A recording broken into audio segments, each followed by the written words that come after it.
دنیا میں شرابی کی سزا کیا ہے اگر اسلامی حکومت نافذ ہو، خلافت کا نظام ہو تو؟ چھٹی حدیث صحیح بخاری اور صحیح مسلم کی متفق علیہ حدیث ہے، اور یہ بیسیکلی حدیث موقوف ہے، یعنی سیدنا علی رضی اللہ تعالیٰ عنہ کا قول ہے۔ وہ کہتے ہیں کہ اگر کوئی شخص حدود کی سزا کے دوران مر جائے تو مجھے اس کا کوئی افسوس نہیں ہوگا۔ مثال کے طور پر کسی نے زنا کیا اور اس کو کوڑے لگائے گئے، قرآن پاک میں ہے کہ 100 کوڑے لگاؤ۔ اب کوڑوں کے دوران وہ مر گیا تو سیدنا علی کہتے ہیں مجھے اس کا کوئی غم نہیں ہوگا کہ اللہ کی حدود نافذ کرتے ہوئے وہ بندہ مر گیا، لیکن سوائے شراب کے، تو کہتے ہیں ہاں شراب کی حد لگائی جا رہی ہو اور کوئی مر جائے تو اس کی میں دیت بھی ادا کروں گا، اور وجہ بھی انہوں نے ساتھ بتا دی، اس لیے کہ نبی صلی اللہ علیہ وسلم نے شراب کی سزا کی کوئی حد مقرر نہیں فرمائی تھی۔ تو یہ دو ٹرم سمجھ لیجئے، میں نے ڈیٹیل کے ساتھ تو مسئلہ نمبر 46 کے نام سے جو گفتگو ہے اسلامی سزاؤں کا فلسفہ اور چور کی سزا کے بارے میں، اس میں نے ڈیٹیل کے ساتھ 35 منٹ تقریباً گفتگو کی تھی، اہل سنت پاک.com پر رکھی ہوئی ہے، مسئلہ نمبر 46 کے نام سے۔ یہاں بھی دوبارہ سمجھ لیجئے کہ دو ٹرمز ہیں شریعت کی۔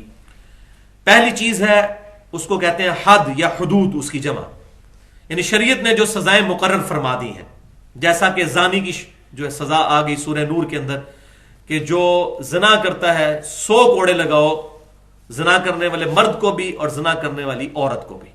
تو یہ اللہ تعالیٰ نے حدود مقرر فرما دی۔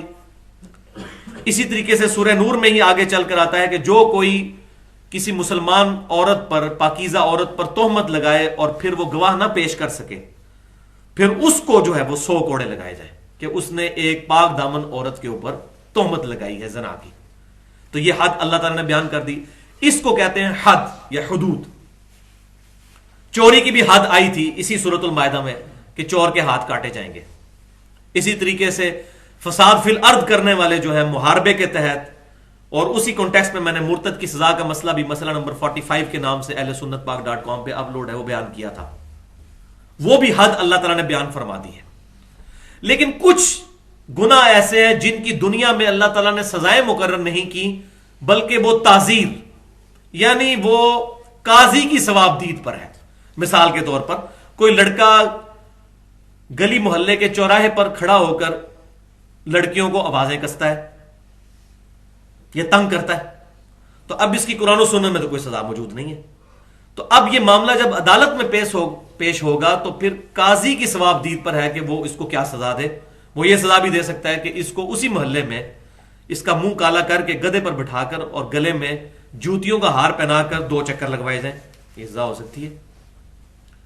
یا اس کو اسی چوراہے پر مرغا بنایا جائے اور انہی لڑکیوں کے ذریعے اس کے سر کے اوپر جوتے مروائے جائیں، یہ تعزیر ہوگی۔ تو تعزیر کی مختلف فارم ہو سکتی ہیں، یا اس کو 5 کوڑے لگائے جائیں، وہ قاضی کی ثواب دید پر ہے، اس کو کہتے ہیں تعزیر۔ تو یہ حد اور تعزیر کا فرق سمجھ لیجیے۔ تو شراب کے بارے میں جو یہ سیدنا علی کا قول بخاری اور مسلم میں ہے کہ شراب کے جو سزا دی جا رہی ہو اس دوران اگر شرابی مر جائے تو اس کی میں دیت بھی ادا کروں گا، وہ قتل ہو گیا، کیونکہ اس کو اس درجے کی سزا نہیں دینی چاہیے تھی، کیونکہ اللہ تعالیٰ نے اس کے لیے کوئی حد مقرر نہیں فرمائی۔ تعزیر ہے، اور وہ تعزیر کیا ہے؟ نبی صلی اللہ علیہ وسلم سے، صحابہ کرام سے ثابت ہے، اور وہ اگلی حدیث 7ویں حدیث صحیح مسلم کی کہ نبی صلی اللہ علیہ وسلم کے دور میں شرابی کو 40 جوتے اور چھڑیوں کے ساتھ مارا جاتا تھا، 40 جوتے مارے جاتے تھے، یہ سزا تھی۔